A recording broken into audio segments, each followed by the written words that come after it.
What's up, YouTube? So check this out. This is my VVT that goes on the front of the crankshaft. So here's my limiter, and I was watching a video, and when they put this limiter in, they can't take out this bolt. Well, my whole issue is that I couldn't check it in fully advanced, so that's this position, and then fully retarded. That's in this position. I couldn't rotate this without taking this bolt out, just because if there's not oil pressure, you can't do that. Well, so I take this bolt out, and sure enough, I unsprung the coil spring in the back. This is comp cam's deal. It kind of locks it in place so you can take this cover off. Anyways, I took this bolt out, and I knew there was a little tension on it. I'm like, well, maybe it's held together somehow. Anyways, take it out, and sure enough, I hear whoop, so it unsprung itself. And I heard that when you do that, it's very hard to get it back in place. Sometimes people can't even do that, and they ditch this whole setup and they go with a locked VVT. So now I got to re-engineer this thing and figure out how many winds it takes to get the correct tension. I already pulled the dimension off this, so I'm going to try to respring that. Okay, so that's the update on that. What came in the mail so Wednesday I saw, just goofing around on eBay, and I saw an entire lower end assembly out of an lt1. The guy was going to a stroker setup. So he was selling all his old stuff. Well, the thing about these lt1 crankshafts, they're fully forged. You can see all the induction hardening, but this is a fully forged piece out of the factory. I mean, this thing's ready to handle 1,1300 horsepower out of the box. So I picked this up, and then the lower end assembly, these rods are fully forged. They're lightened from the Gen 4 rod a tad bit. They come with the plastic bearing, which is a low friction bearing, instead of, I have the truck bearings, which are more of a lead style. So I got all those in the mail. I got all the pins that go with them in perfect shape. There was only, like 15,000 miles on this setup, and the guy was going. I mean, the journals are absolutely beautiful. I mean, the mains are beautiful. Everything about this. These are lightened. It's a very, very nice piece. I think this is a 58 times. Internally balanced, so it doesn't matter where you put these. So that's great.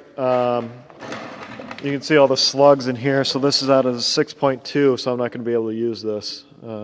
If anyone needs any pistons, let me know. Another update I wanted to show you guys. This is the spring compressor I made. So I have the other one that is basically like a big C-clamp, and you C-clamp on top of the valve, and it pulls this down. You can get the keepers out. Well, the problem for the lt1 is that these valves are cantilevered, so they're actually angled this way and angled this way, so it's on a compound angle. So the axis of that is actually like this, right? So I was looking up some LS spring compressor, and they kind of just have, I've seen some guys with a wrench and a hole in it, and they kind of just zing them down. Well, I can't do that because the valve is not orthogonal to this face.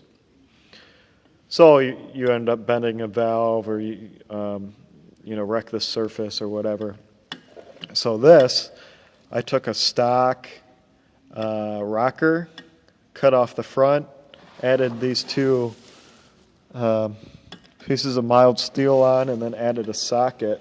We'll see if I can do this with one hand.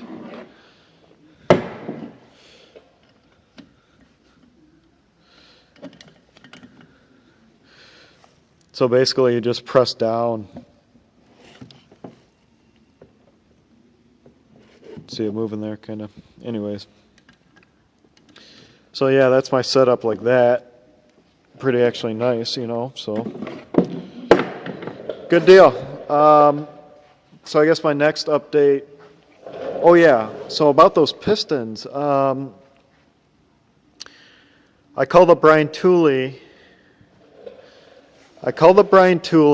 And he wanted to take more intake center line out. And the issue there is that it was going to rob me.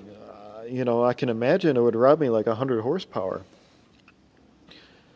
So what I'm going to do, and it has nothing to do with the VCT, I'm sorry, I'm pointing at the VCT, but what I'm going to do is I'm going to actually notch the pistons.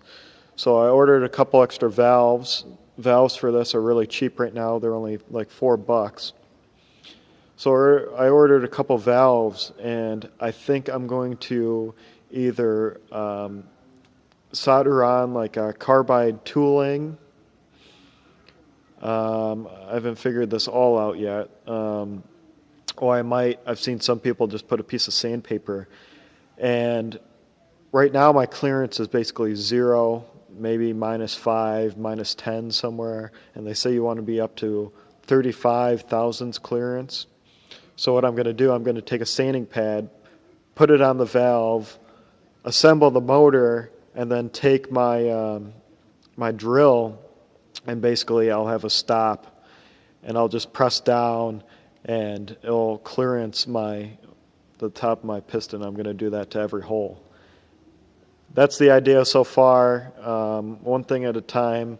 Right now, I want to kind of focus on this VVT, and then wait for the valves to get in to, clearance the pistons.